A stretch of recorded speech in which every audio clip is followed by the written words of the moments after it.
Hello friends, welcome to S Academy. तो friends, मैंने आपको बताया था कि आप नीट 2022 में किस तरह से फिजिक्स को अभी से ही तैयारी करना स्टार्ट करोगे और किस तरह से आपको पूरे साल तैयारी करना है इसके बारे में। तो आप लोगों ने बोला कि हमें बायोलॉजी का भी बता दीजिए कि क्या हम किस तरह से तैयारी करेंगे बायोलॉजी को स्टार्टिंग से ही, ताकि हमें जो है लास्ट में कोई प्रॉब्लम नहीं हो, कोई लास्ट में प्रॉब्लम फेस नहीं करना पड़े और हम ईजिली जो है नीट 2022 को अच्छे से बायोलॉजी जो है वो प्रिपेयर कर सकें। ठीक है, तो आज की इस वीडियो में इसी चीज़ पर बात करने वाला हूँ कि आप नीट 2022 के लिए बायोलॉजी को किस तरह से प्रिपेयर करोगे अभी से ही, ताकि आपको लास्ट में जाके कोई प्रॉब्लम नहीं हो, आप अच्छे तरीके से एक प्रिपरेशन के साथ जाओ एग्जाम में।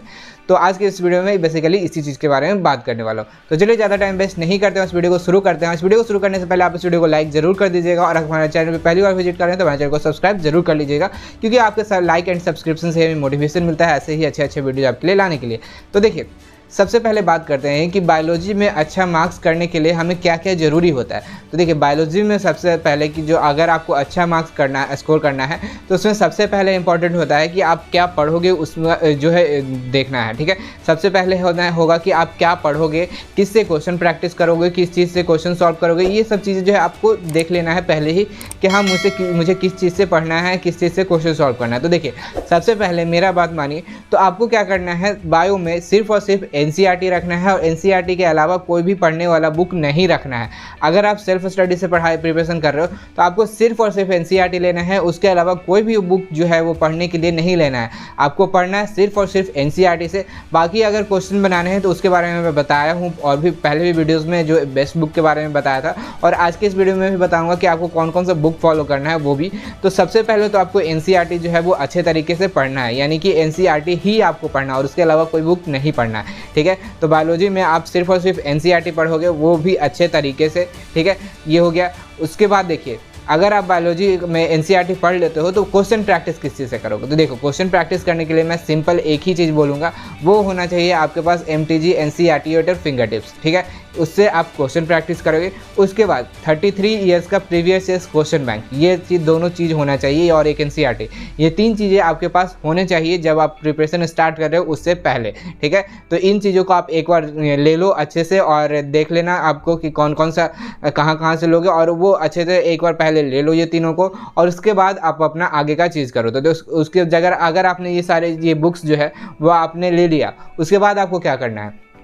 तो देखिए, इसके बाद आपको क्या करना है, उसके बाद आपको एक रूटीन बनाना है, शेड्यूल बनाना है। किस तरीके का शेड्यूल बनाना है, पूरे साल का शेड्यूल बनाना है कि हाँ मैं इतने चैप्टर इतने दिन में करूँगा और इतने दिन के बाद ये रिवीजन करूँगा। मतलब देखिए, ऐसा नहीं होता है कि आप एक चैप्टर सभी पढ़ लिए, ठीक है, उसको आप हमेशा के लिए अभी छोड़ दो और फिर सीधे आप लास्ट में रिवीजन करो, ऐसा नहीं करना है। ठीक है, मैं आपको बोल रहा हूँ, अगर आपने अभी मान लीजिए फर्स्ट यूनिट आपने खत्म किया, ठीक है, फर्स्ट यूनिट खत्म करके आप सेकेंड यूनिट में इंटर किया, ठीक है, तो क्या करना है कि थोड़ा थोड़ा टाइम आपको फर्स्ट यूनिट को भी देना है कि हाँ कुछ इंटरवल पे आप फर्स्ट यूनिट को रिवाइज करते रहो, क्योंकि जितना बार आप रिवाइज करोगे उतना ज़्यादा आपको याद रहेगा, उतना अच्छा आप एग्जाम में करोगे।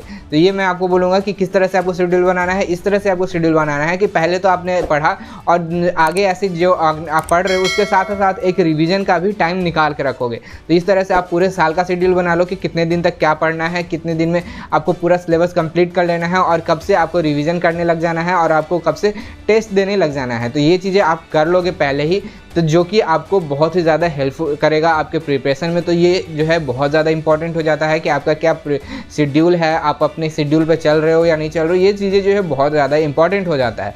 तो ये तो हो गया आपके पास कौन सा बुक है, आपने क्या किस तरह से प्लानिंग कर लिया आपने पढ़ने का।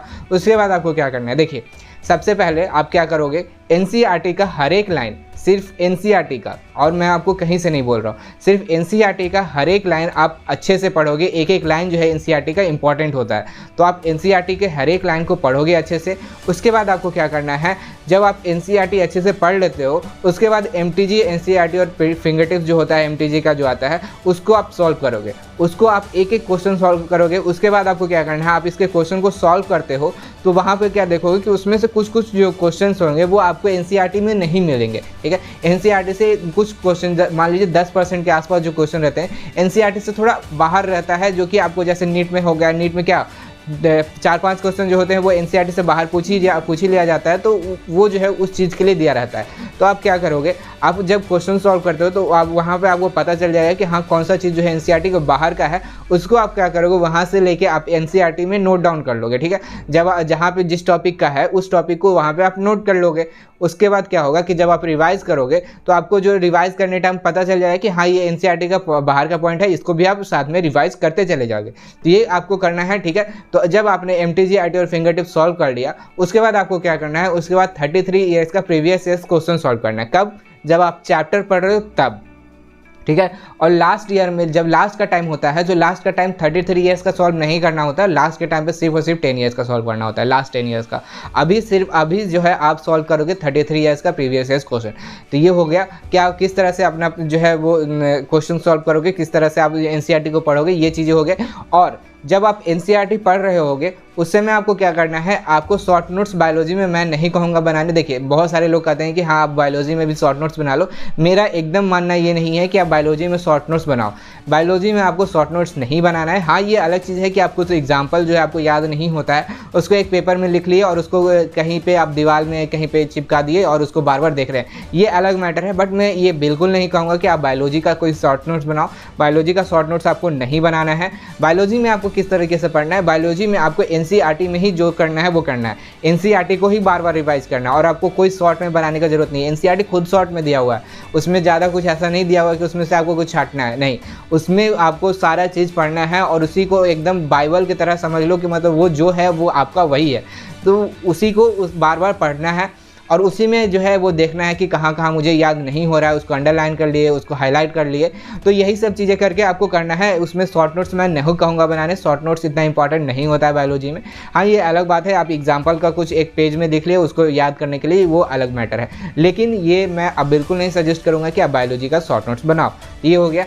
उसके बाद आपको क्या करना है, उसके बाद जब आप क्वेश्चन सॉल्व कर लेते हो, आप पूरे चैप्टर्स पढ़ लेते हो, उसके बाद जब आपने पूरा सिलेबस कंप्लीट कर लिया, एक बार जब आप पूरा सिलेबस कंप्लीट कर लेते हो और साथ साथ में रिवाइज भी करते आ रहे हो, जब आपने एक बार पूरा सिलेबस कंप्लीट कर लिया, उसके बाद आपको क्या करना है, एक अच्छा टेस्ट सीरीज, मैं टेस्ट सीरीज बोल रहा हूँ अच्छा, ऐसा नहीं कि कोई भी टेस्ट सीरीज ले लिए, नहीं, ऐसा कोई भी नहीं करना है कि आपको कोई भी टेस्ट सीरीज ले लिए, ये बिल्कुल नहीं करना। कोई अच्छे इंस्टीट्यूट का, कोई अच्छे जगह का जो है वो टेस्ट सीरीज लो और उसमें क्या करो आप चैप्टर वाइज, मतलब जैसे पहले क्या होता है, पहले सिलेबस वाइज होता है, फिर आपका फुल सिलेबस वाइज टेस्ट होते हैं। तो पहले आप सिलेबस वाइज टेस्ट लो, ठीक है, सिलेबस वाइज टेस्ट लेते टाइम आप पहले रिवाइज कर लो और फिर उस टेस्ट को दो और उस टेस्ट में देखो कि आपको कहाँ कहाँ से प्रॉब्लम हो रहा है और आप उस टेस्ट में देखो कि कौन कौन सा जो क्वेश्चन है वो एनसीईआरटी से बाहर है।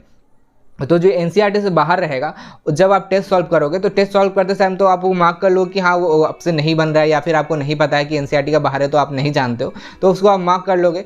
जब आप उसको पेपर को एनालाइज कर रहे होगे, जब आप पेपर को एनालाइज करोगे तो उसमें आप देखोगे कौन सा एनसीईआरटी का बाहर है, उसको आप एनसीईआरटी में नोट डाउन करोगे। देखो आपको एनसीईआरटी सिर्फ पढ़ना ऐसे नहीं होता कि सिर्फ एनसीईआरटी को लाइन बाय लाइन पढ़ ली, नहीं, आपको सब जगह से जो है वो एनसीईआरटी के अलावे जो होता है उसको कलेक्ट करते जाना होता है। जब आप मान लो आप कहीं का क्वेश्चन सॉल्व कर रहे हो, कुछ वहाँ आपको नया जो मिला एनसीईआरटी में नहीं दिया हुआ और आपको मिला, तो उसको आप एनसीईआरटी में नोट डाउन कर लिए।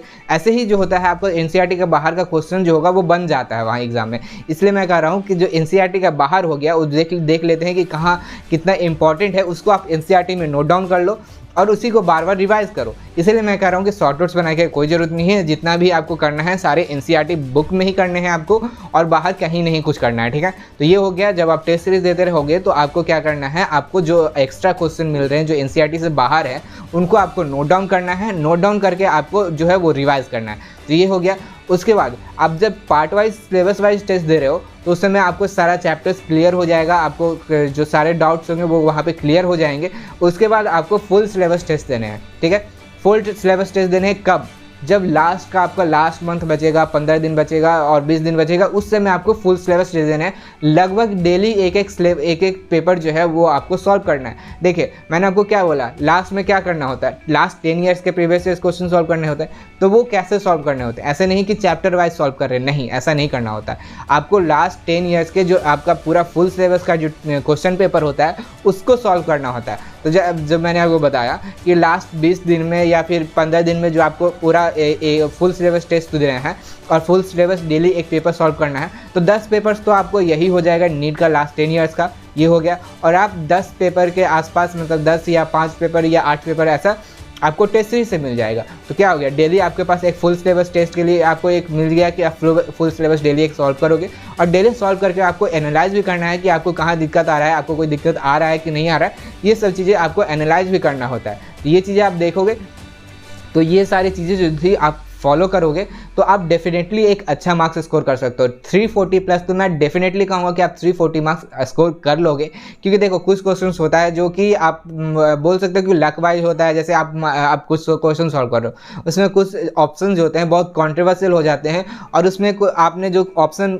टिक किया है वो आंसर जो है एनटीए नहीं दे रही है, तो उसमें आप क्या कर सकते हो, उसमें कुछ भी नहीं कर सकते हो। ज़्यादा चांसेस यही होता है जो एनटीए आंसर देते हैं वही करेक्ट होता है, और उसमें चैलेंज करने से भी कोई इतना डिपेंड नहीं होता है कि हाँ चैलेंज करने पे भी कोई चेंजेस ज़्यादा चांसेस में नहीं ही दिखते हैं। तो ये होता है, तो आप यही मान के चलो कि जो आपका 3-4 क्वेश्चन जो होगा वो जो है लक वाइज है, और उसको आप नहीं लेके चलोगे कि हाँ मैं उसको भी करेक्ट कर लूँ, नहीं वो मिल गया तो अच्छी बात है, नहीं तो आप 340 प्लस तो आप डेफिनेटली इतना कुछ करते हो तो स्कोर कर लोगे बिना कोई दिक्कत का, ठीक है। तो मैं आपको बोलूँगा ये सारी चीज़ें करने के लिए आप डेफिनेटली करो इन चीज़ों को और इसको फॉलो करो। तो सबसे पहले मैंने आपको क्या बताया, आप तो पहले ही फिक्स कर लो कि आपको क्या क्या पढ़ने हैं, आपको किस बुक से पढ़ना है, आपको किस बुक से क्वेश्चन सॉल्व करने हैं, किस बुक से रिवीजन करना है, ये सब चीज़ें जो है अभी फिक्स कर लो।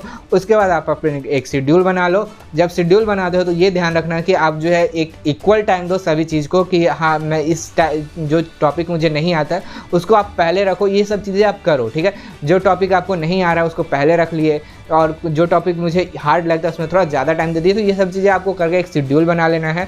जब आप शेड्यूल बना लेते हो उसके बाद आप क्या कर रहे हो, उसके बाद आपको पढ़ना है अच्छे तरीके से, फिर क्वेश्चन सॉल्व करने हैं, फिर आपको टेस्ट देना है। ये सब चीज़ें आपको करना है और तभी आप जो है एक अच्छा मार्क्स स्कोर कर पाओगे सेल्फ स्टडी करके। तो बस मुझे यही चीज़ें आपको समझाना था। आई होप आपको ये सारी चीज़ें समझ में आ गए हैं और आपको ये चीज़ें जो समझ में आए तो आप ये चीज़ों को फॉलो भी करोगे। तो बस यही चीज़ें मुझे आपको इसमें बताना था। आई होप आपको ये वीडियो पसंद आया होगा। अगर ये वीडियो पसंद आया तो इस वीडियो को लाइक कीजिएगा, अपने सभी दोस्तों के साथ इस वीडियो को शेयर कर दीजिए ताकि वो भी जो ये स्ट्रैटेजी है वो फॉलो कर सकें। और अगर आप हमारे चैनल पर पहली बार विजिट कर रहे हैं तो हमारे चैनल को सब्सक्राइब भी जरूर कर लीजिएगा। तब तक के लिए इस वीडियो में इतना ही, मिलते हैं किसी अगले वीडियो में। Thanks for watching.